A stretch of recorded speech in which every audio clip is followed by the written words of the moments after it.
Mapagpalang araw ka, Banong, at sa lahat ng ating kakaibigan. Tawagin niyo na lamang ako sa pangalang Nestor.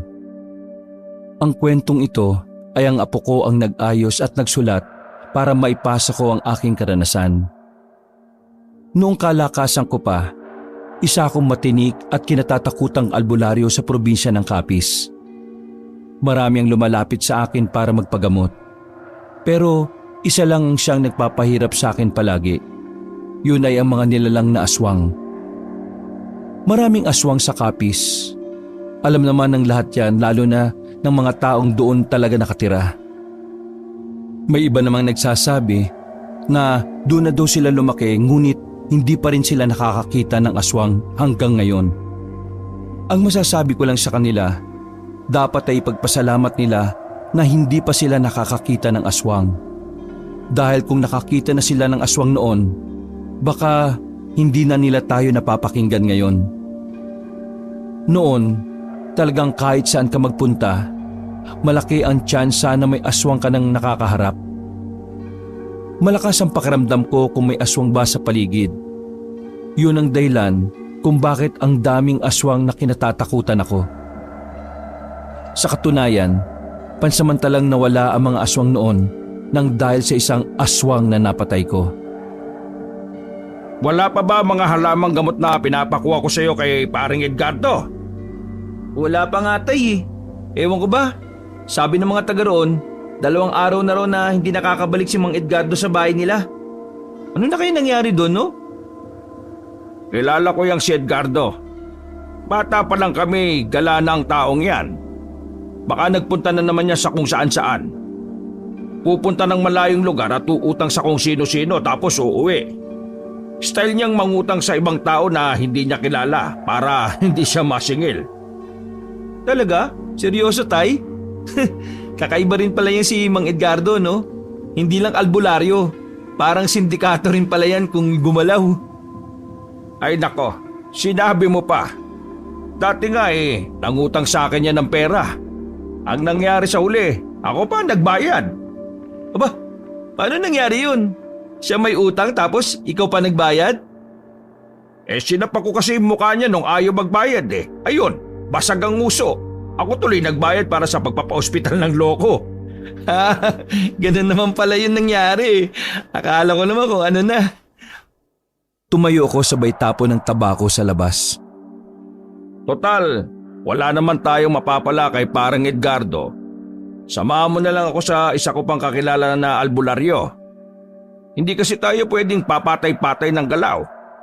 Bukas, linggo, dagsana naman ang mga tao rito mula sa ibang mga lugar. Hanip ka talaga tay, no? Sobrang kilala ka na kahit sa ibang lugar. Anong hanip ako? Hanip ang Panginoon. Binigyan niya ako ng ganitong klaseng kakayahan. O sige na, iligpit mo na muna yung mga nasa lamesa. Pupunta tayo kay Francisco. Isinirado ng anak ko ang pintuan. Inakbayan ko pa siya na maglakad na kami. Si Junjun lang ang nag-iisa kong kasama sa buhay. Wala na akong asawa. Pero may mabuti at masipag akong anak. Si Junjun ang lagi kong kaagapay sa lahat. Siya ang kanang kamay ko. Kasama ko rin siya nang una kong mapatay ang isang aswang sa tulay. Pagkarating namin sa bahay ni Paring Francisco, naabutan namin siyang nakaratay sa higaan. Mas matanda sa akin si Francisco nung panahon na yon. Sa aming mga albularyo, siya ang tinuturing na kuya. Ako, 50 anyos pa lang nun. Siya, 80 na. Tulad ko, malakas pa rin. Kaya ang pinagtataka ko lang, bigla na lang siyang nagkasakit. O pare, ano nangyari sa'yo? Inablang ka yata ng sakit ngayon. Akala ko ba malalakas ang mga masasamang damo? Anong kailangan mo? Bakit ka ba nandito? Hiram sana muna ako ng mga halamang gamot Linggo na kasi bukas. Wala. Hindi ako nakakakuha. Ayos ka lang ba? Parang kakaiba yung ubo mo Ewan ko ba. Bigla na lang akong nagkasakit Mabuti pa dali na kita sa ospital kung gusto mo. Kilala ko ron. Makakadiskwento tayo sa bayad. Ay, wag na. Kilala mo ko. Hindi ako naniniwala sa medisina. Hayaan mo na lang ako rito. Kung pwede lang kitang gamutin, ginawa ko na.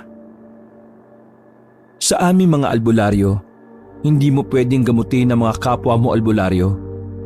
Sa halip kasi nagagaling, mas lalong lalala. Wala na sa dati nating kinukuhaan. Kung gusto mo, doon ka sa kinukuhaan ko na isa pa, sa kabilang bundok. Marami ron. Maraming salamat pero sige, magpagaling ka muna pare. Nestor, ikaw ang pinakamabagis at matinik na albularyo sa atin ngayon. Nakikiusap ako sa iyo. Mag-ingat ka palagi. Ikaw lang ang pag-asa ng mga tao. Teka, kung makapagsalita ka naman parang mamamatay ka na. Hindi natin alam kung saan ang hangganan ng buhay. Huwag ka mag-alala. Mag-iingat ako pare.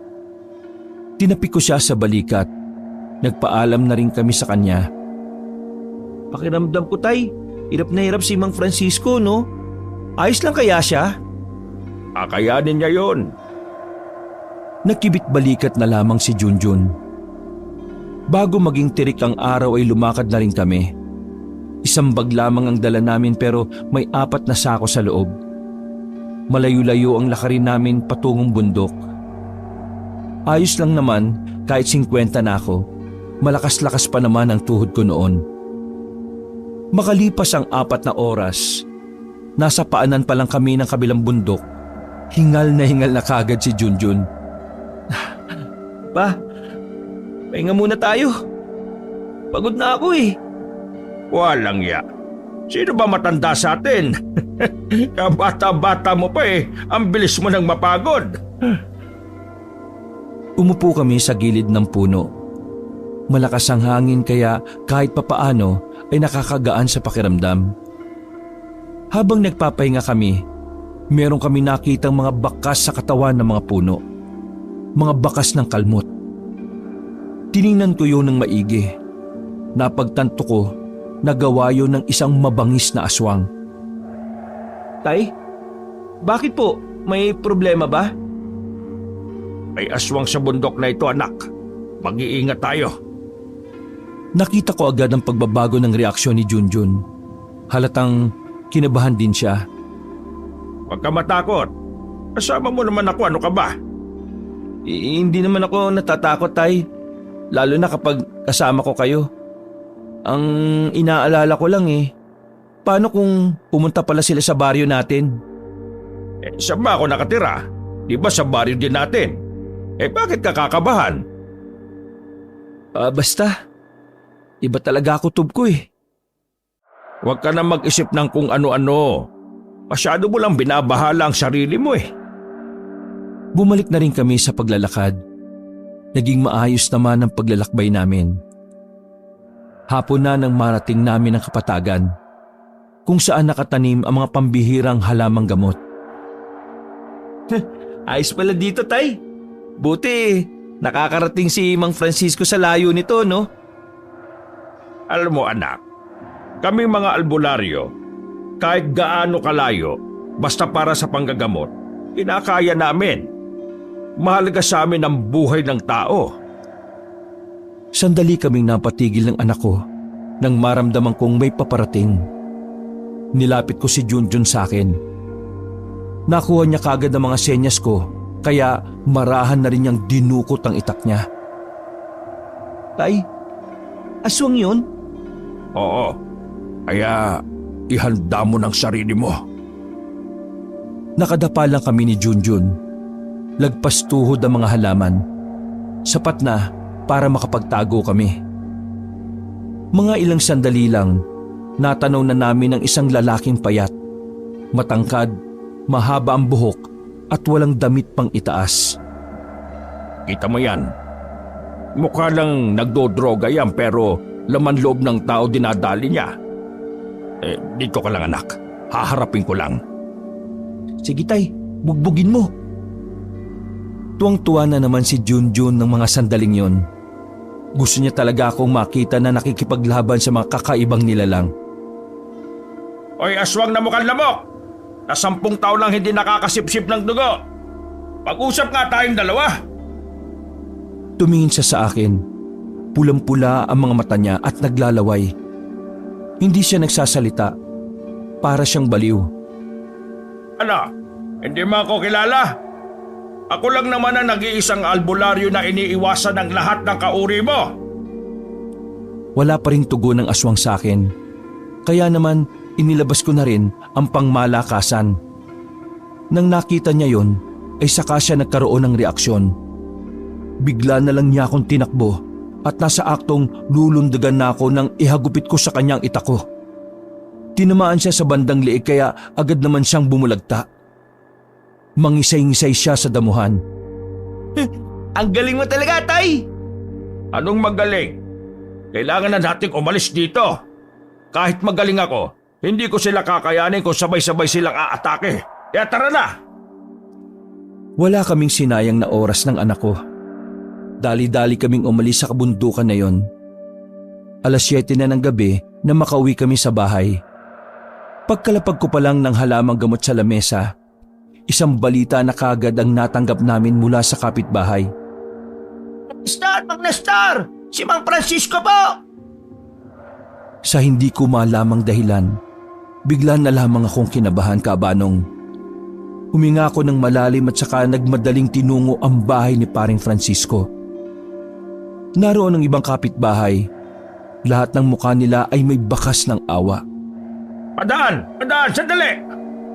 Nakita ko ang kapwa ko albularyo na nakahiga pa rin sa papag. Dilat ang mga mata. Pero nang hawakan ko ang palapulsuhan, ay wala na itong pulso. Tay, ano po? Wala na. Wala na si Paring Francisco.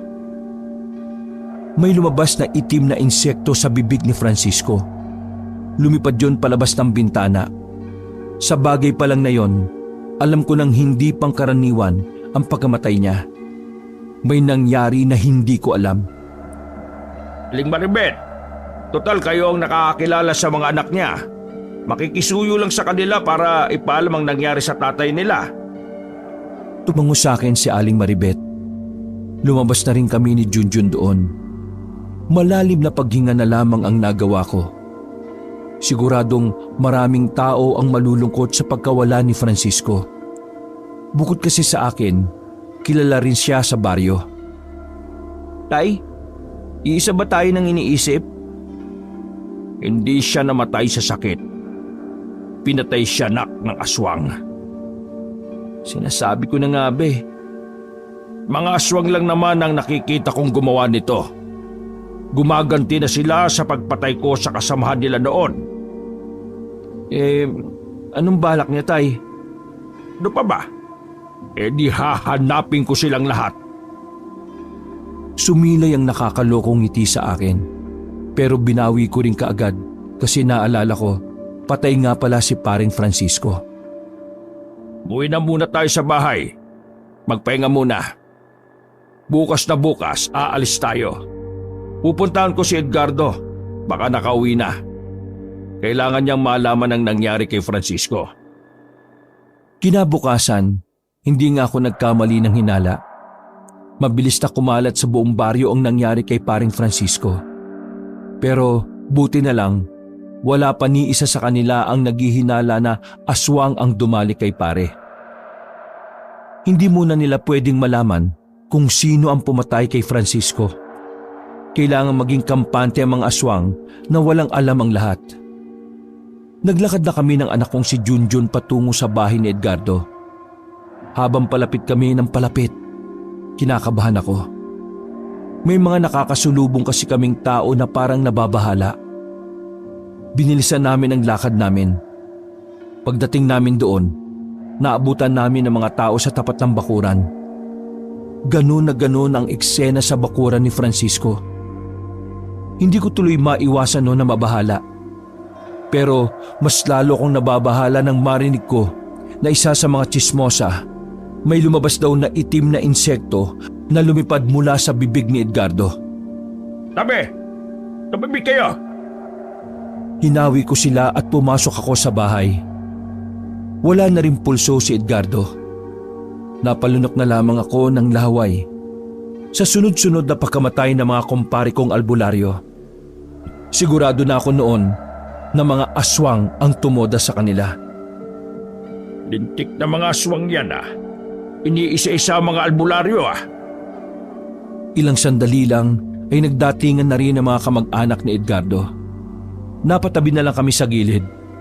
Iyakan sila ng iyakan.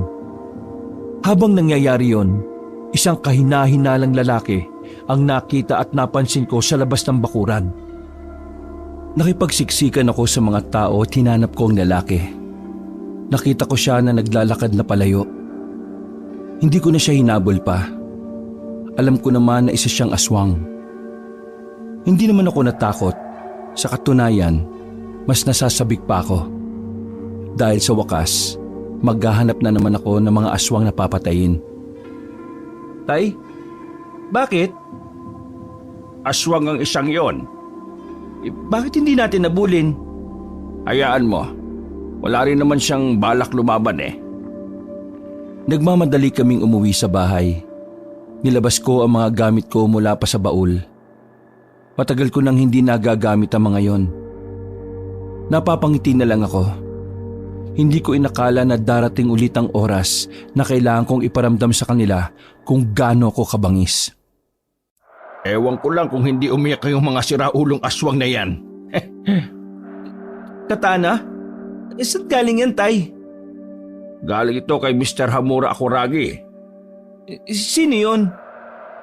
Isang hapon na nakausap ko dati nung nagpunta ako sa Maynila. Ang katana na ito ay ginagamit niya na pamatay ng mga kakaibang nilalang sa bansa nila. Mukhang maangas din yan Pero bakit nasa iyo yan, Tay? Tigok na si Mr. Hamura Akuragi. Babaero kasi. 3 babae pinagsabay-sabay. Di uminom pa ng yung pampalaki ng are. Laban tawag doon? Bisagra. Tay, hindi bisagra. Ikaw naman bisagra sa pintuan yun Basta. Natigok ang hapon na yon dahil sa sobrang sarap. Inatake sa puso. Ayun, nakita niya na si Lord. Natawa pa ang anak ko. Napaka-inosente ng utak dahil 25 anyos na. Palibasa, wala pang nadadaling babae. Puro na lang larawan ni Sunshine Cruz ang tinitingnan. Kung nabubuntis nga lang ang banyo namin, baka sobrang daming anak na ni Junjun kakaano niya. Sinarado ko na ang baul ko. Napadako ang tingin namin nang biglang may kumalabog sa labas. Nakita na lang namin ni Junjun ang kaibigan niyang si Bonito na nakasubsob na sa lupa. Pambira ka naman. Kasi bakit ka ba nagmamadali? Kahit kailan talaga, ari ng sablay ito Diyos ko talaga tong batang to. Nagmamadaling bumangon si Bonito. Lumapit siya sa amin nang may ngiti. Mang Nestor, Junjun, may nakwentong nani ko tungkol sa aswang. Di po ba, maghahanap kayo ng aswang mamayang gabi? Tumingin ako ng masama kay Junjun. Pasensya ka na, Tay. Nadulas ang dila ko Nasabi ko tuloy kay Bonito. Ay nako, wala na akong magagawa. Basta Bonito, huwag ka lang munang maingay at baka mataranta mga tao Ay, siya nga pala. Ano pala yung kwento na sinasabi mo? Sabi ni Mama, parang may katrabaho daw siyang aswang Tuwing uwian daw kasi nila sa gabi, bigla-bigla na lang daw nawawala. Tapos, parang amoy malansa. Yun lang. Tapos, pinaginalaan ka agad na aswang? Hindi pa tapos Teka muna, kukwento pa ako Yung isang kasama nila Mama, buntis. Tingin daw ng tingin yung babaeng pinaginalaan nilang aswang. Tapos, sumasakit palagi yung tiyan ng buntis. Palagay ko, aswang talaga yun Bonito, kapag yung sinasabi mo ay walang katotohanan, ikaw ang totodasin ko. Paano kapag totoo? Ikaw po tutudasin ko. Ba't sira ulo ka, tatay ko yan, oh. Maniwala na kasi kayo. Hindi naman ako nagsisinungaling eh. Tsaka si nanay, hindi yung chismosa. Bira lang mag-uwi ng chismis yun sa bahay. Pero lahat totoo. Nagkatinginan kami ni Junjun. Matagal ko na rin namang kilala si Bonito. Bata pa lang si Junjun magkaibigan na silang dalawa. O sige, susubukan natin yung sinasabi mo. Kasama ako? Hindi, patulog ka sa inyo. Sasama ako. Hindi niyo naman alam kung saan yung trabaho ng nanay ko eh. Oo nga, tay. May punto naman doon si Bonito. O sige, sumama ka. Basta ayaw ko ng tatanga-tanga ha. Una kong tinataga yung mga tanga kaysa sa aswang. Ayos! Napapailing ako. Minsan, napapaisip na lang din kung bakit sa dami ng pwedeng maging kaibigan ni Junjun, kinaibigan niya si Bonito na hindi ko malaman kung matino o siraulo. Pagdating ng gabi, hinanda na rin namin ni Junjun ang mga gamit namin. Yung katana ko ay isinokbit ko na rin sa likuran ko. Ibinigay ko naman sa anak ko ang panap. May palaso yun na ang dulo ay binabad sa bawang at asin. Oh, nasaan na yung kaibigan mo? Di ko alam dun. Ang sabi ko kanina, alas 7 dapat nandito na eh. Palis na kami nang makita namin paparating si Bonito. Ang daming nakakabit sa katawan niya na bawang. May daladala rin siyang itak. Hindi mo ba may tatago yung itak na yan? At saka, saan mo pinagkukuha yung bawang na yan? Baka mamaya paninda pa ng lola mo yan ha. Sasauli ko naman po kinabukasan, Mang Nestor eh. Isara ulo din pala itong taong to no? Tara na nga. Nauna na akong naglakad sa dalawa. Sumakay kami ng tricycle. Hindi naman kalayuan ang sinabi ni Bonito. Maya-maya lang, binaba na rin kami sa gilid ng kalsada. Madilim at matataas ang punong naroon. Ang bukod tanging may liwanag doon ay ang factory sa hindi kalayuan. Ayun na yung factory. Tara, lakarin na lang natin. Oo, teka. Alam mo ba kung ano yung mukha ng sinasabi mong pinaghihinalaan ng nanay mo na aswang? Napangiti ng pilit si Bonito sa akin. Ha? Diyos ko, pambihira. Sige, ako nang bahala. Mararamdaman ko naman kung sino yon. Dito na lang tayo maghintay. Dito rin naman dumadaan yung mga trabahador kapag labasan na nila eh. Lapit na yun. Hindi nga nagtagal. Lumabas na ang mga nagtatrabaho sa factory. Kasama na roon ang nanay ni Bonito, kaya bigla na lang siyang nagtago sa likuran namin. Isa-isa kong pinagmasdan ng mga dumadaan na tao. Pero nakasakay na lang sila ng tricycle ay wala naman akong naramdaman na kakaiba. Dito, wala naman na. Nasaan? Wala rin yung kasama nila nanay na buntis eh. Baka hindi pumasok. Hindi. Sabay silang umalis ni nanay kanina eh. Halik kayo. Baka nasa lupa kasama yung babaeng aswang. Kahit naiirita na ako ay sumunod na lang ako.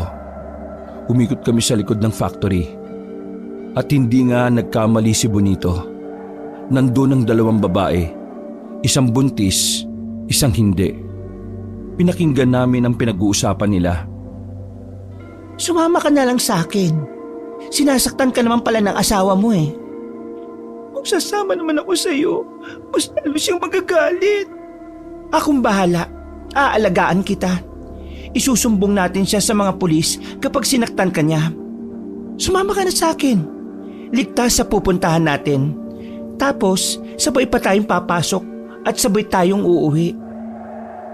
Hindi na nakatiis ang kalooban ko nang marinig ang ginagawa ng aswang. Dinukot ko ang katana ko at sumampa sa mataas na bakod sa pamamagitan ni Junjun at Bonito. Nagulat ang dalawang babae nang lumitaw ako. Lalong-lalo na ang babaeng aswang na nagpapanggap lang na tao. Hoy, ikaw, buntis! Layuan mo yan! Nagtataka ang babaeng buntis. Hindi niya malaman kung ano ang sasabihin. Nang makasunod sa akin si Junjun at Bonito, hinila ang buntis palapit sa akin. Aswang ka! Ramdam na ramdam ko presensya mo! Walang ano-ano, bigla na lang siyang nagbago ng anyo. Tatakas pa sana siya nang bigla ko siyang habulin at tagain. Natamaan ko siya sa hita. Tumumba ang babaeng aswang. Nilapitan ko siya at tinutukan sa leeg. Hindi kita papatayin kung sasabihin mo kung saan nagkukuta mga kauri mo! Tumawa lang ng tumawa ang babaeng aswang. Naubos agad ang pasensya ko kaya hinagupit ko siya sa leeg. Gumulong ang ulo niya at napatakip na lamang ng mga mata ang buntis. Ikaw, umuwi ka sa magulang mo kung sinasaktan ka ng asawa mo. Hindi yung sasama ka na lang sa kung sino-sino. Takot na naglakad paalis ang babae. Agad din naman kaming sumampa sa pader dahil baka maabutan kami ng mga gwardya. Maalas, hindi kinanta kung nasan yung mga kasama niya. Paano po kakanta? Pinatay niyo kaagad eh. Ayoko nang tinatawanan ako eh. Isa pa, ramdam ko na wala siyang balak na ilaglag yung mga kasama niya. Huwag ko lang talaga silang makitang lahat dahil uubusin ko sila. Napadukot na lang ako ng tabako sabay sindi. Buhay ka na sa inyo, Bonito. Tapos na papel mo rito. Maghanap pa kami ng ibang aswang. Sasama pa. Huwag ka nang makulit. Uwi na! Tinutok ko sa kanya ang katana na hawak ko. Parang kulang na lang ay iihis siya sa salawal. Uy, Tay! Kalma! Hindi yan aswang, no? Sige na, umuwi ka na. Baka mapahama ka pa rito. Parang batang takot na naglakad paalis si Bonito. Kailangan ba talagang ganunin si Bonito, Tay? Kailangan. Para hindi na siya magpumilit. Kasi sa mga susunod na sandali, nagkaroon ako ng kutob na mas mapanganib ang mararanasan natin, Junjun. Kaya, handa ka na ba? Handang-handa na ako, Tay. Basta kasama kita. Tumango lang ako kay Junjun. Inakbayan ko siya at nilisan na namin ang factory na yon. Nakabalik kami sa baryo namin. Pero pinasok na namin ng anak ko ang kagubatan. Madilim ang nadadaanan namin. Wala kaming ginamit na pampaliwanag. Para kung sakaling may aswang, hindi agad nila nalaman na may tao. Dumaan kami sa ilog. Malakas ang agos kaya todo ingat kami ni Junjun. Nang makatawid na kami sa kabila, ay pinayuko ko siya kaagad. Naramdaman ko kasi na may ibang presensya ang naroon. Pagtingin namin sa kabilang banda ng ilog, may mga babaeng naliligo. Hindi sila tinatangay ng agos dahil sa mga nakaharang na bato. Nagtago kami kaagad sa gilid. Tay, ang sisexy. Manahimik ka. Yan ka na naman sa kamanyakan mo eh. Mga aswang yan. Ha? Ay, sayang. E di, patayin na natin. Wag muna. Hintayin natin silang matapos. Susundan natin sila kung saan sila uuwi. Tsaka ko na mas marami pang aswang ang naroon. Ayos. Makakanood muna ako ng mga sexy. Tumigil ka. Gagawin kong iniho yung pututoy na ari mo. Nandito tayo para pumatay ng aswang, no? Hindi para pagnasaan yung mga yan. Pasensya na, Tay. Nilabas ko na naman ang tabako ko. Nakaupo lang kami sa likuran ng malaking bato.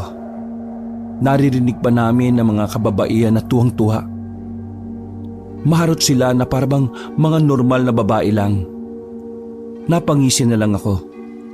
Alam ko na kasi ang ganoong klase ng taktika. Nangaakit sila ng mga taong mapapadpad sa ilog. Sa halos kalahating oras na paghihintay namin, napansin na lang namin na nagbibihis na ang mga babae. Anak, maganda ka na. Sige po, Tay. Habang naglalakad ang mga babae, palihim kaming sumunod sa kanila. Bawat hakbang, sobrang iniingatan namin. Masyado kasing sensitibo ang mga pandinig nila, lalo na ang mga babaeng aswang. Tay, kanina pa tayo nakabuntot dito. Walang hangganan yatang destinasyon ng mga yan eh. Maging pasensyoso lang tayo. Maya-maya, makakarating rin tayo sa kanila. Dumaan pa ang ilang minuto. Nakita na rin namin ang parang isang baryo. Doon sila pumunta. Pagsilip namin, maraming nakatira. Isa lang ang ibig sabihin nun. Dumami na ang mga aswang. Kaya pala lumalakas na ang loob ng mga hayop kasi marami na sila. Hindi tumugon sa akin si Junjun sa tabi ko. Pagtingin ko sa kanya, nakahiga na siya. Naalarma ako kaya agad ko siyang inasikaso. Anak! Bigla na lang may mga naglabasang aswang mula sa dilim. Nasa 3 sila. Puro lalaki. Nakapako na lang sa liig ni Junjun na meron ng nakabaon doon na parang kasing laki ng pako. Anong ginawa niyo sa anak ko?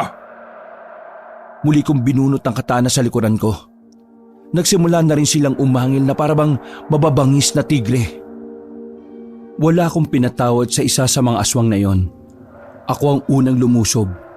Hindi ko na sila hinayaang makadampi sa akin.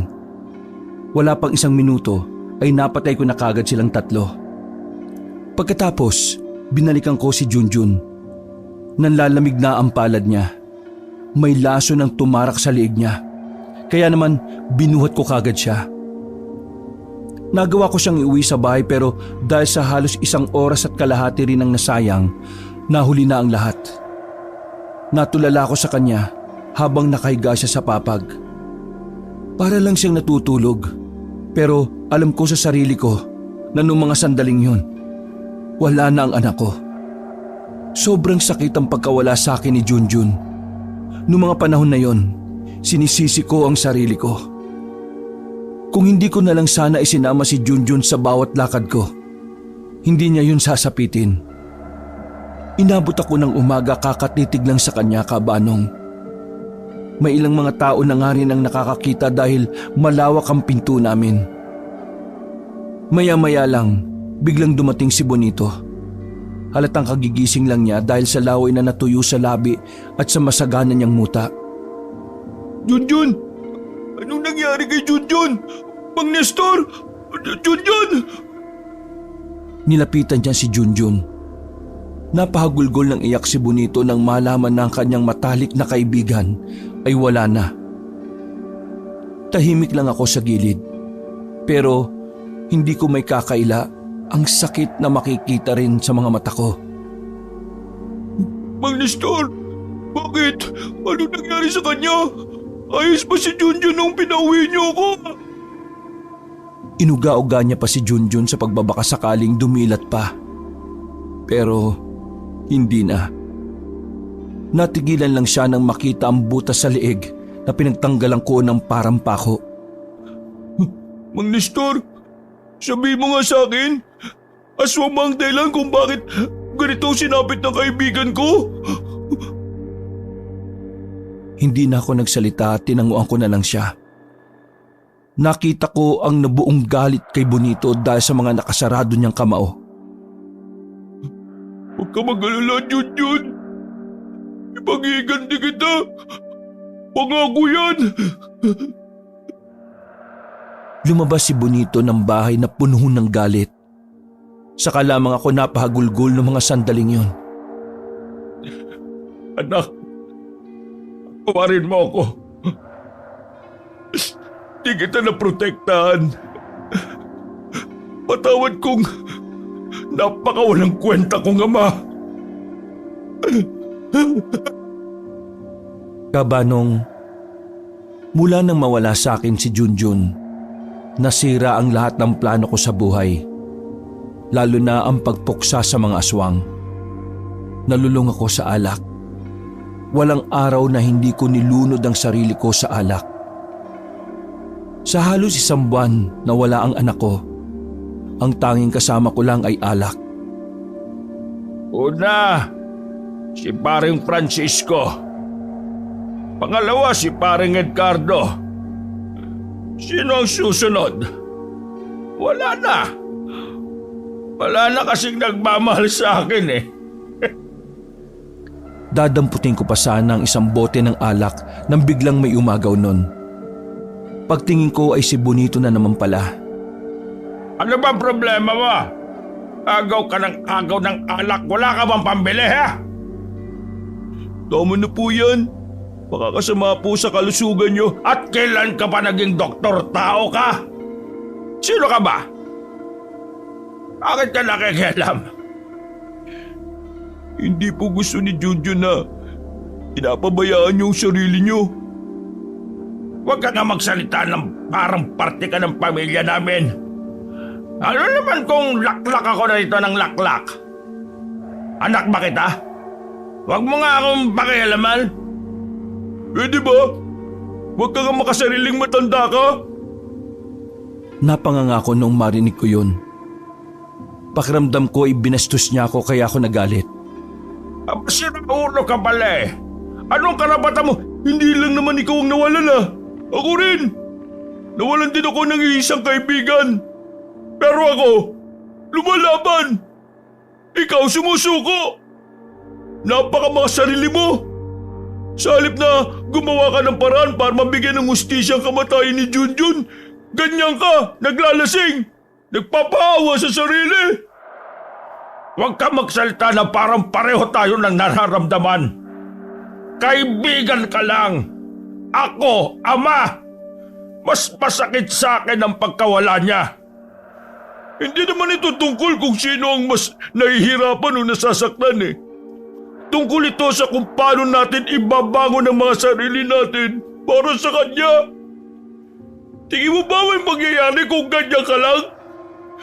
Tingin mo matutuwa si Junjun kapag nalaman niya na ganyan ka? Marami ng tao na biktima ng mga aswang sa loob ng isang buwan lang. Marami na nagsisialisa na residente dahil sa takot. Tapos ikaw, walang pakialam sa paligid. Nasaan ang pinakamabagis at maangas na albularyo ng kapis? Wala na! Ano? Ganyan ka na lang ba, Mang Nestor? Natameme ako sa lahat ng mga sinabi niya. Hindi ko alam pero dahil doon, para akong natauhan kabanong. Naramdaman ko na lang na tumutulo na naman ang luha ko. Pastor, pakiusap po. Bumalik na kayo sa dati. Kailangan kayo ng baryo. Kung talagang mahal niyo si Junjun, magtutulungan tayo para makamit ang hustisya at ang kapayapaan sa lugar na ito. Hindi ko alam. Hindi ko na alam ang gagawin ko. Buhat nang mawala si Junjun, pakiramdam ko wala na akong kwentang ama at albularyo. Napatigil ako sa pagsasalita nang bigla kong tumaob sa kinauupuan ko. Naramdaman ko na lang na sumakit na ang bandang pangako. Sinuntok pala ako ni Junjun. Sa laki ng kamao niya, sulido talaga ang naramdaman ko. Bakit mo ako sinuntok, Bonito? Para magising ka sa katotohanan. Ano? Gusto mo isa pa? Para magising ka na talaga? Sandali. Tumigil ka muna. Ano? Ayop ka. Masakit eh. Nakadikit na ako sa dingding nun. Nabawasan din ang tama ko. Pagtingin ko kay Bonito, ibang-iba na ang aura niya. Hindi na siya yung dating mukhang isip bata. Marahil binago siya ng mga nangyari kamakailan lang. Lalo na ang pagkawala ni Junjun. Mahabang katahimikan ang naghari noon ng mga sandaling yun. Pero muli yung binasag ni Bonito ang katahimikan. Mang Nestor, tandaan mo, mas makukonsensya ka kapag may kaya kang gawin pero mas pinili mong walang gawin. Iniwan ako ni Bonito sa magulo naming bahay. Natulala na lang ako. Dahil sa kakaiyak, hindi ko na namalaya na nakatulog na pala ako. Nagising na lang ako sa mga sigawan na naririnig ko sa labas. Pagsilip ko sa bintana, may bitbit na bangkay ang mga residente. Narinig ko sa mga kamag-anakan na nag-iiyakan, winakwak daw ng aswang ang lalaking yon. Kahit mahilo-hilo pa, lumabas ako sa bahay. Sinundan ko ang mga tao at dinala yon sa isang bahay. Puro iyakan lang ang naririnig ko. Hindi ko na namalayan na nasa likuran ko na pala si Bonito. Sa loob ng isang buwan, parang naging normal na lang na may inuuwing ganyan dito kada gabi o kada araw. Nakikita mo ba ang mga kabahayan na yon, Mang Nestor? Wala nang nakatira dyan. Umalis sila rito dahil sa panganib na baka sila na ang mabiktima. Mang Nestor, para tayong nasa gera na walang general. Tinatanggap na lang ng sistema na mamatayan dahil walang direksyon ng buhay ng lahat. Sabihin mo, ganito na ba ang epekto ng mawala ako? Opo, Mang Nestor. Kaya kung hindi ka magtitino, araw-araw at gabi-gabi mong makikita at maririnig ang mga ganyan. Kakayanin mo bang mabuhay sa lugar na unti-unti nang namamatay? Nagsarado ang kamao ko, Kabanong. Nagsimula akong manghinayang sa mga araw na sinayang ko. Dahil kay Bonito, muling bumukas ang isipan ko. Salanan ko ang lahat ng ito. Hindi pwedeng ganito. Bonito, mula bukas, samahan mo ko. Ipaglalaban natin si Junjun at ang lahat ng taong nabiktima. Yan ang gusto ko sa inyo, Mang Nestor eh. Yan ang Mang Nestor na nakilala ko. Palaban! Ngayon, gusto ko makita uli ang maangas at mabagsik na albularyo ng Kapis. Nagmamadali akong bumalik sa bahay. Hinalungkot ko sa ilalim ng papagang tinago kong katana. May bahid pa nang natuyong dugo yun mula sa mga aswang na pinagtatataga ko. Anak, pangako, magbabalik na ang dating Nestor. Isa pa, ayoko nang masuntok ng kaibigan mo. Ang sakit eh. Hanggang ngayon eh, ang sakit pa rin oh. Nasa likuran ko na si Bonito nang isukbit ko ulit sa likod ko ang katana. Handa na po ba kayo ulit, Mang Nestor? Kung handa na kayo, iisa-isay na natin sila. May alam ako mga bahay nila. Napag-aralan ko sa loob ng isang buwan kung nasan sila mga nakatira. May isang baryo ba sila? Hindi. Nagkawatak-watak sila. May ilang grupo kasi ng magsasaka na lumusob doon. Pero sa kasamaang palad, namatay din silang lahat. Kaya mula noon, nagsialisan ng mga aswang doon sa baryong yun. Pero huwag ka mag-alala, Mang Nestor. Gumawa ko ng paraan para malaman kung saan sila nakatira ngayon. Teka, marunong ka na bang makipaglaban sa mga aswang? Ang pagkawala ni Junjun ang nagtulak sa akin para mag-aral lumaban. Hindi pa ako magaling, pero kahit papano, alam kong may tutulong na ako. Narinig namin na may residente na nasa labas ang sumigaw-sigaw. Base sa lalaking yon, may aswang daw sa terminal ng tricycle. Oh, Mang Nestor, mukhang ito na yung tawag ng katungkulan. Humanda sa akin ang mga kutong lupa na yon. Pinuntahan namin ni Bonito ang terminal. Wala nang katao-tao doon pero nararamdaman kong may aswang sa paligid. Ang aswang! Basta maliligayang araw ninyo! Nang dahil sa sapak ng bakulaw na kasama ko, nagising ako sa katotohanan. Ngayon, humanda kayo! Lumakas sa mga kaluskos sa paligid. Sinyalis yun na naghahanda na rin sila sa pag-atake. Mang Nestor, dito lang ako sa gilid. Kaya mo naman yan eh. Sumama ka pa.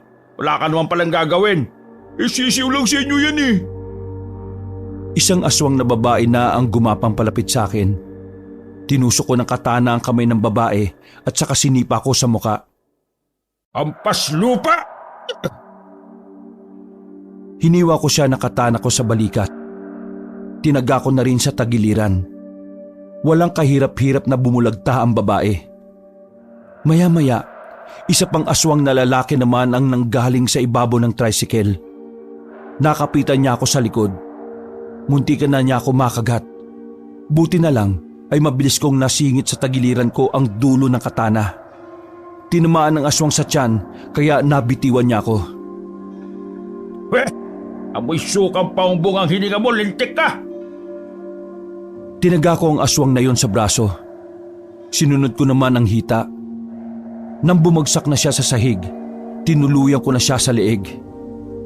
Dahil sa ginawa ko, nagkaroon ng pagdadalawang isip ang ibang aswang na sana ay aatake rin. Pakisabi sa iba niyong mga kasama, buhay na ulit ang mabangis na albularyo! Sabay-sabay na umalis sa mga aswang na parabang mga pusang natataranta. Mang Nestor, wala pa rin kayong kupas ah. Ang galing niyo pa rin. Bonito, bukas ng gabi, dalhin mo ako sa sinasabi mong binabahayan ng mga aswang. Tumango lang si Bonito. Matapos ang labanang yon, sandali kaming pumunta sa pinaglibingan ni Junjun. Kaunting lakad lang din naman ang sementeryo mula sa baryo. Umupo ko sa puntod ni Junjun. Hinaplos ko ang pangalan niya. Sa loob ng 1 buwan, yun ang unang pagkakataon na hindi ako umiyak.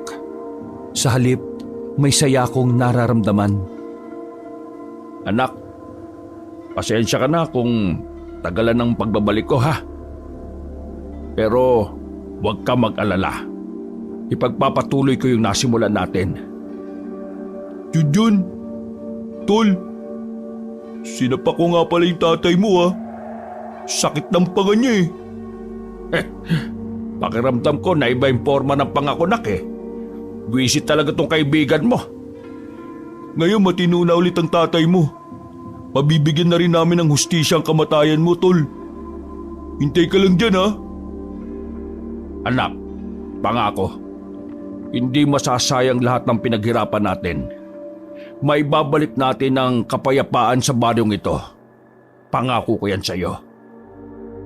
Humangin ng malakas at parabang nakikiramay din sa amin ang panahon. Bigla na lang kasing umulan ng malakas. Bago pa may makaamoy na impakto sa amin sa sementeryo, umalis na rin kami doon. O paano? Dito na ako. Umuwi ka na muna. Mang Nestor, Oh, bakit? pwede bang sa inyo na ako tumira? Ha? Bakit? Ayaw mo ba sa inyo? Ayaw mo rin ba sa akin? Di naman sa ganon. Nagtataka lang ako.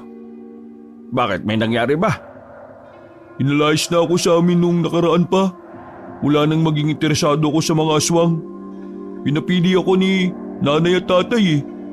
Pinili ko kung saan ako sasaya. At yun ay ang makamit ang hustisya para kay Junjun. Hindi mo naman kailangan talikuran ng pamilya mo, Bonito. Pero yun ang gusto nilang mangyari eh. Ang mawala ako sa pamilya namin. Matagal na nila ako pinapalis kasi wala daw akong silbi. Kaya heto, gusto ko na lang makatulong sa nakakarami. O edi tara, sa bahay ka na. Baka maiyak ka pa eh. Magmula ngayon, tayo na ang magkapamilya. Po? Talaga, Mang Nestor? Ayaw mo yata eh. Kahit na papaano ay naging magaan ang pakiramdam ko nung oras na yon. Pakiramdam ko, kasama ko pa rin ang anak ko. Sa mga nakalipas na araw, mas naging maganda ang pagsasama namin ni Bonito. Lalo na nang isa-isa na naming natutuntun ang bahay ng mga aswang.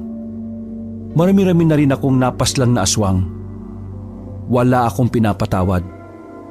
Wala akong pinipiling edad. Basta banta sa kalikasan ng mga tao, pinapaslang ko.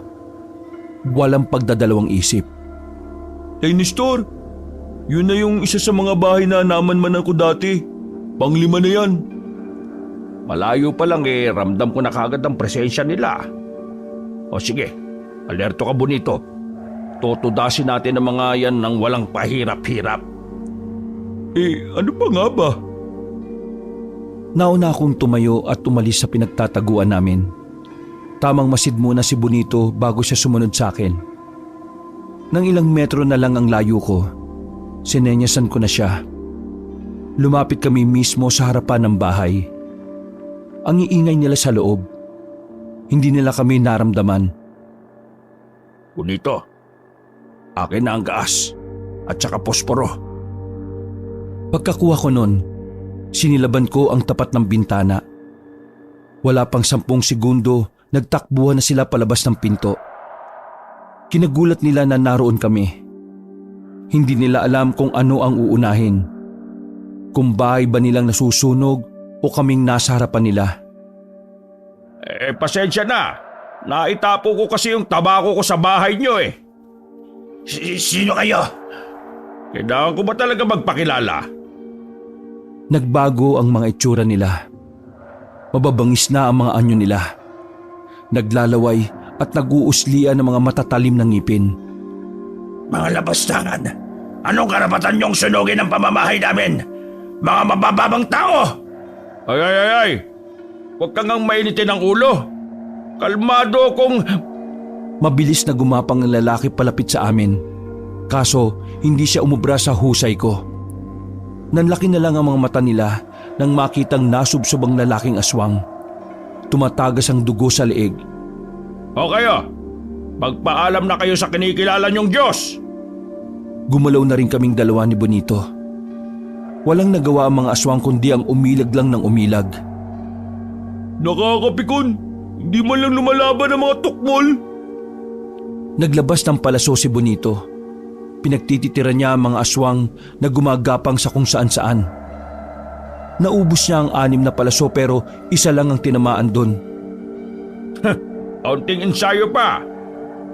Tatakas pa sana ng 3 aswang pero hindi ko sila pinayagang makalayo. Kahit na may edad na ako, mabilis ko pa rin nahabol ang isa sa mga aswang. Hinawakan ko siya sa damit at tinarak ang katana. Bonito, ngayon na! Dumukot si Bonito ng 3 kutsilyo na katamtaman lang ang laki. Isa-isa niyang pinukulang kutsilyo sa paalis ng mga aswang. Kahit na may kadiliman ay nagawa niyang patamaan ng 3 sa ulo. Diyak ka pala magaling eh, at hindi sa pagpapala. Tsamba lang. Buong akala namin ay naubos na namin ang mga aswang doon. Pero nagulat na lang ako nang biglang may lumundag sa likuran ko. Kinalmot ako ng lalaking aswang sa likuran. Mahaba ang pagkakakalmot pero hindi ko yun ininda. Hinarap ko siya at ilang sandali lang, nakabuka na ang dibdib niya dahil sa malaking hiwa. Lintik na aswang to ah! Nestor, masakit po ba? Ay hindi! Sobrang sarap ng kalmot eh! Sa sobrang sarap eh, gustong-gusto ko nang mapaungol eh!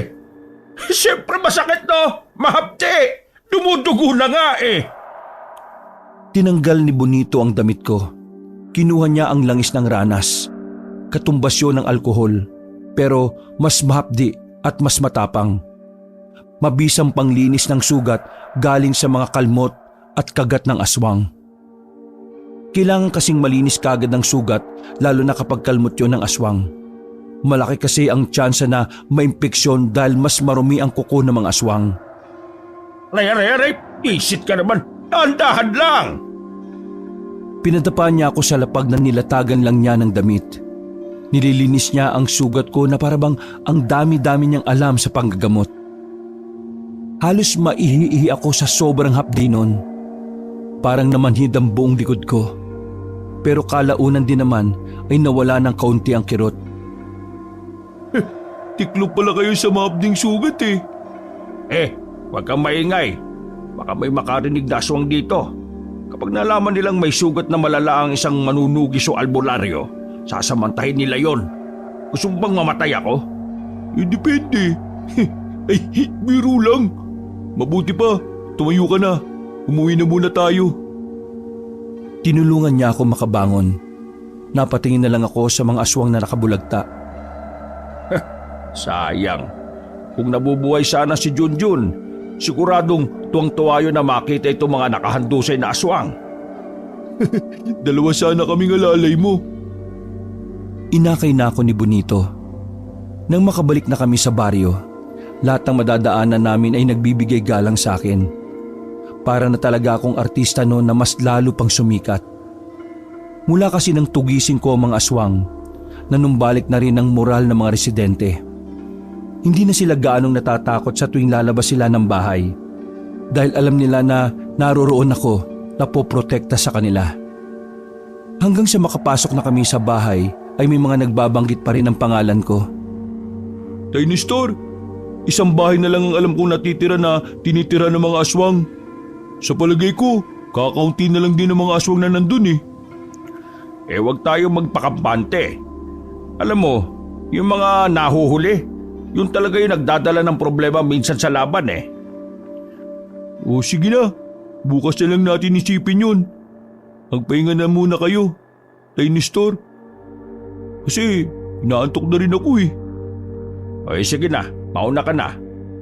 Hindi ako makakatulog nito sa hapdi ng sugat ko eh. Nauna nang makaidlip si Bonito. Ako naman ay nakatagilid lang at malalim ang iniisip. Naudot ang pagmumuni-muni ko nang biglang marinig ko ang tinig ni Junjun sa labas. Tinatawag niya ako. Nung una ay nakala kong nananaginip ako. Sinampal-sampal ko na muna ang mukha ko pero totoo pala ang naririnig ko. Marahan akong tumayo kahit na nahihirapan. Ay! Buksan mo itong pinto! Buhay ako! May kakaibang saya ang naramdaman ko noon. Kahit na alam kong malabo, umasa pa rin ako na sana nga ay si Junjun yun. Papunta na ako sa pintuan nang matauhan ako. Pasimple kong kinuha sa ilalim ng papag ang katana. Dinikit ko ang pisngi ko sa pintuan at nagsalita. Huwag mong gayahin ang boses ng anak ko. Tinarak ko ang katana sa pinto. Tumagos yun sa labas at nasaksak ko kung sino man ang naroon. Umagos ang dugo sa katawan ng katana. Hindi ko pa rin yun hinuhugot. Kung nanahimik ka lang sana di sana hindi ka namatay ngayon. Sumilip ako sa bintana. Nakita ko sa labas ang isang lalaki na nakadikit ang katawan sa pintuan namin. Hinayaan ko lang yung kahit naririnig ko ang paghihingalo niya. Bumalik ako sa higaan na parang wala lang nangyari. Hindi ko na namalayan na nakatulog na pala ako. Kinabukasan ng 6:00, nabulabog ako dahil sa malakas na sigaw ni Bonito. Nakabangon ako at sandali ko nakalimutan na may sugat ako sa likuran. Nantok ka. Ano ba't bakit ka nagsisigaw dyan? Ano tong nasa pinto?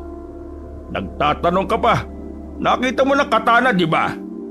Pambira naman. May pinatay ka na naman baka gabi nang wala akong kalamalam? Masarap na ang tulog mo eh. Kaya hindi na kita ginising. Yang napatay kong aswang na yan, may kakayahan siyang makapanggaya ng boses. Buti na lang hindi ako nauto. Bumuntong hininga na lang si Bonito. Pinagtulungan naming alisin ang bangkay ng aswang sa pintuan. Inilagay namin sa drum at sinunog yon. Bonito, bumili ka nga ng tsaa kay Aling Paring. Bili ka na rin ng pandesal kay Tatang Dorito. Umalis si Bonito at wala pa itong damit pang itaas. Naiwan ako nakatulala sa drum na nagliliyab. 10 minuto lang ay nakabalik na si Bonito. Dala na niya ang mga pinabili ko. Tay Nestor, may nakausap akong Ali. Kilala ka niya, hinahanap ka niya eh. Ale, anong sabi mo? Sabi ko wala ka. Naisip ko kasi na baka magpapagamot. Di ba wala ka sa wisyong manggamot ngayon? Typical na customer lang. Pero weirdo eh. Parang kilalang kilala ka niya. Ano bang itsura? Parang kasing tanda mo rin. Puti na rin konti yung buhok. Tapos ang sabi niya, matagal na raw kayong hindi nagkikita. Napaayos ako ng upo. Hindi ba aswang yan? Mukha namang hindi. Wala akong maamoy sa kanya bukod sa mapanghis eh. Tingin ko, kilala mo yun. Nako. Baka nagpapanggap lang na customer pero isa pala sa mga inutangan ko. Natawa na lang si Bonito sa akin. Pero ang totoo, may kakaiba akong nararamdaman. Lumipas sa maghapon at naghanda na rin kaming dalawa ni Bonito. Yun na ang huli naming lakad para puksain ang mga natitirang aswang. O Bonito, ito na ang huli. Pagkatapos nito gusto ko ayusin mo ulit ang sarili mo, ha? Ayusin? Magtrabaho ka para sa sarili mo. Huwag mo masyadong ikulong ang sarili mo sa ganitong gawain. Kailangan mo ring magkapamilya. Sumang-ayon naman si Bonito sa sinabi ko. Nakita ko ang biglang pagbabago ng reaksyon niya. Kita sa mukha niya ang lungkot dahil sa ginawang pagtakwil sa kanya ng kanyang pamilya. Bago kami umalis ng bahay, dumaan muna kami saglit sa puntod ni Junjun. Nagtaka kami dahil merong bagong bulaklak na nakalagay doon. Napasuyod tuloy kami ng tingin. Wala naman kasing ibang pwedeng maglagay ng bulaklak doon kundi kami lang ni Bonito. Tay Nestor, sariwa pa yung bulaklak oh. Ibig sabihin kalalagay lang nito. May isa pang tao na nagmamahal kay Junjun. Pero wala akong ideya kung sino yon. Hindi kaya may kasintahan si Junjun pero hindi lang natin alam? Kilala ko si Junjun.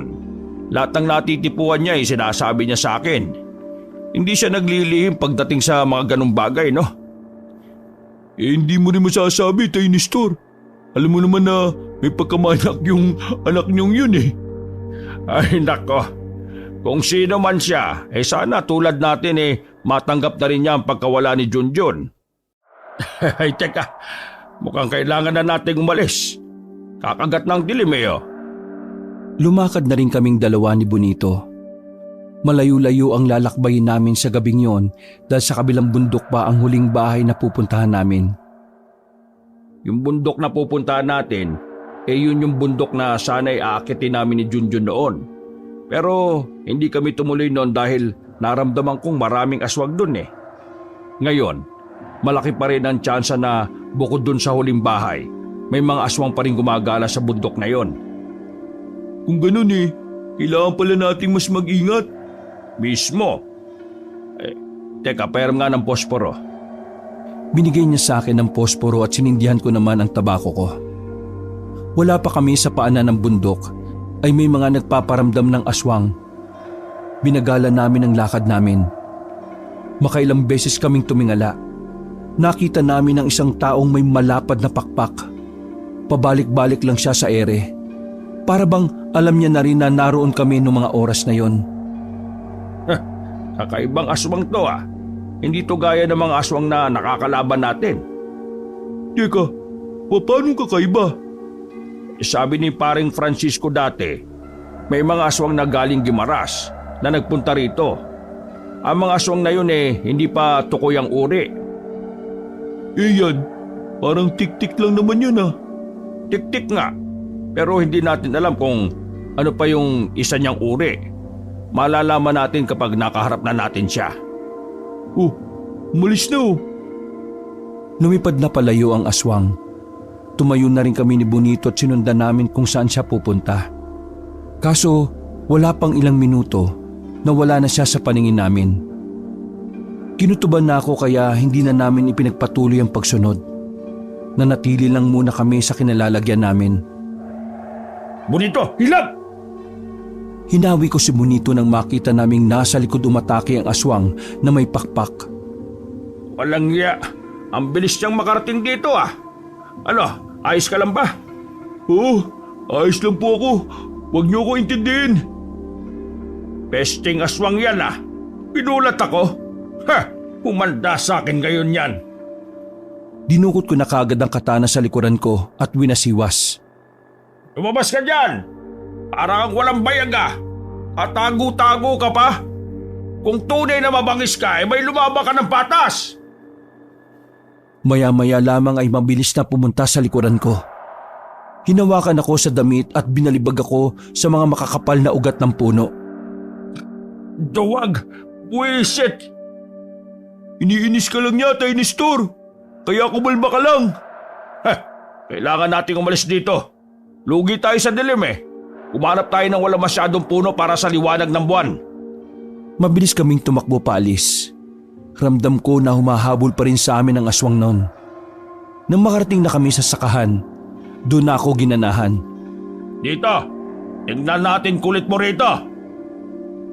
Maigpit ang hawak ko sa katana. nakita na lang namin siyang palapit sa amin habang pumapagaspas ang pakpak. Ako na munang bahala rito, Tay Nestor.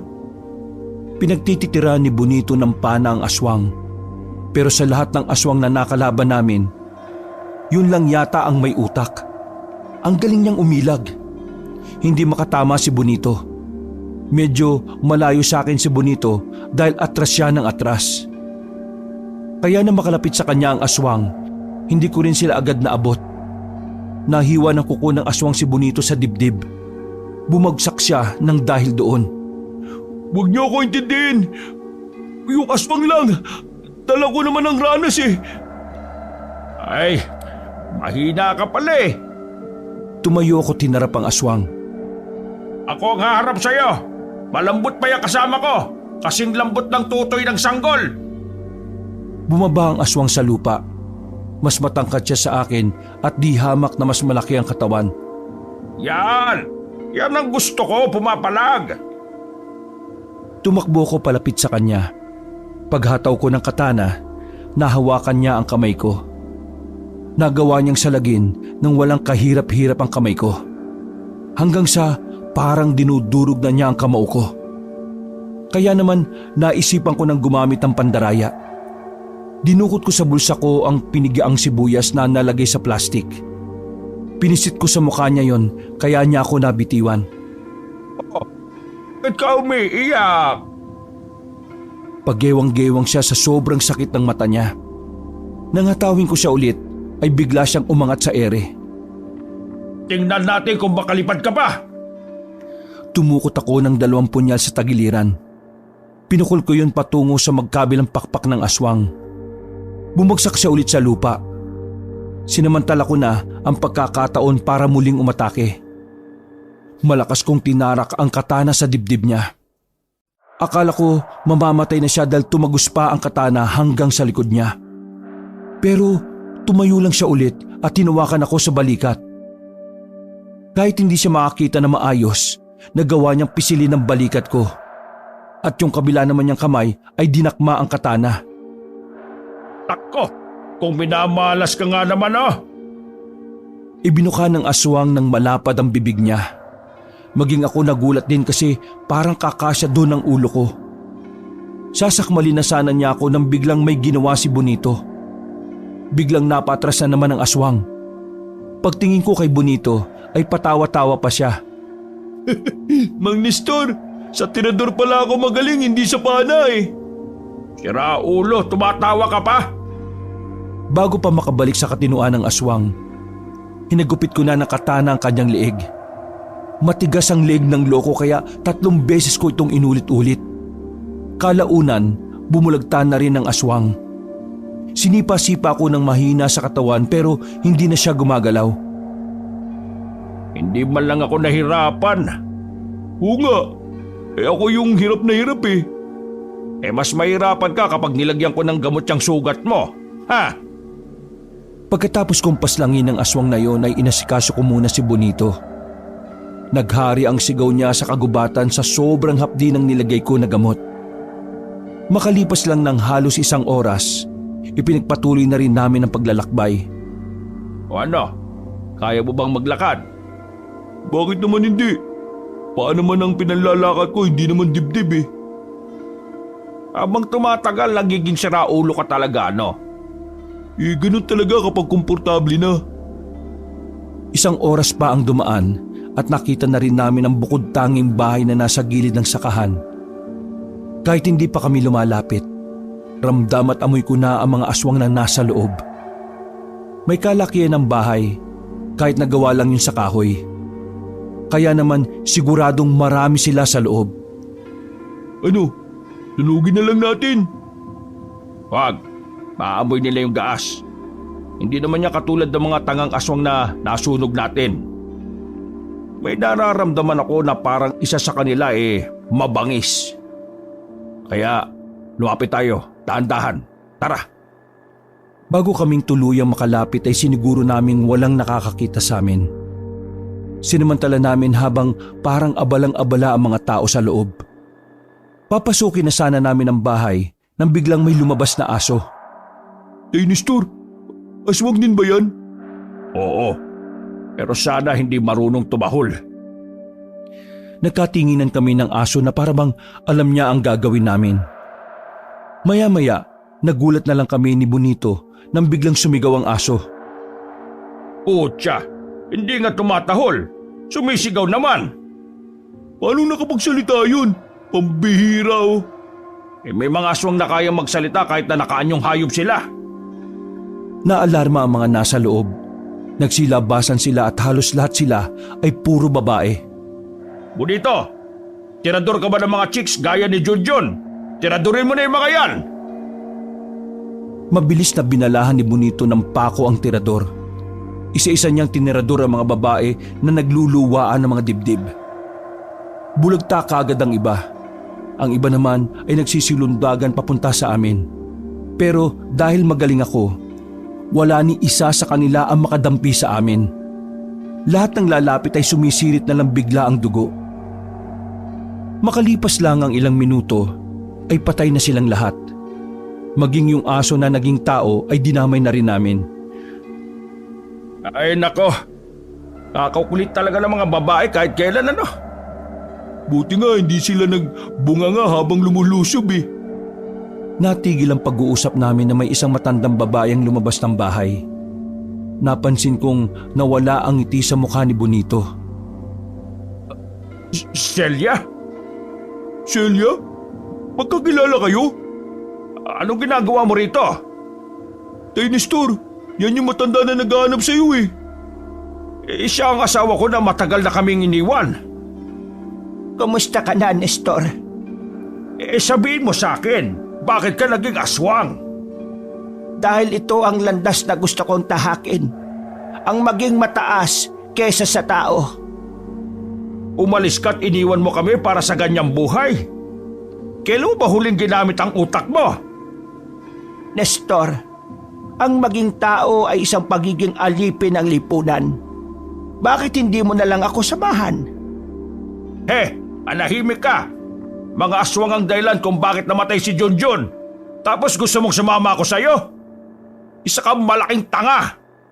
Paano mo nagagawang sikmurahin na maging kagaya nila samantalang sila rin ang pumatay sa anak natin? Kapalaran ni Junjun nang mawala sa mundo. Ganon ang kapalaran ng mga tao. Ang maging mababa kesa sa mga aswang. Ikaw, Nestor, ang dahilan kung bakit siya nawala. Hindi ang mga aswang. Kaya masasabi kong tama lang na maaga siyang nawala. Kesa naman gamitin mo siya laban sa akin balang araw. Napakawalang hiya mo talaga, Celia. Walang konsensya. Napakasama mo. Pagbabayaran mo ang pag-iwan mo para dyan sa gusto mo. Papatunayan ko sa iyo na kamatayan ang dulo ng kapalaran na tinahak mo. Nasa akto nga atake na ako nang may pahabol pa siyang sinabi. Mahal pa rin kita. Natigilan ako nang marinig ko yun. Mahal pa rin kita, Nestor. Marahil nakalimutan ko na ang maging mabuti. Pero ang pagmamahal ko sa iyo ay nandito pa rin. Ngayong nakita na kita, ay nagkaroon ako ng bagong pag-asa na mabuhay ulit. Tay Nestor, huwag kang makinig dyan. Tandaan mo, mas magaling manloko ang mga babae lalo na kung hindi naman maganda. Manahimik ka! Sino ka ba para lasunin ang puso't isip ng asawa ko? Nestor, halika. Magsama tayong dalawa. Alam kong matagal ng pangarap ni Junjun na makumpleto tayo. Dahan-dahan akong lumapit sa kanya at ibinaba ko ang aking katana. Uy, Tay Nestor! Gumising ka! Nililinlang ka niya! Diyos ko naman oh! Ang dami nating inilaban tapos maiilab ka lang ulit sa kulubot na yan! Hindi ko pinakinggan si Bonito. Hinarap ko si Celia. Nakangiti siya, tinawakan pa ang pisngi ko. Patawad kong nasira ang pamilya natin. Pero muli tayong magsama. Bubuo tayo ulit ng pamilya. Manahimik ka! Menopause ka na, paano ka magkakaanak? Pamilya-pamilya ka pa dyan.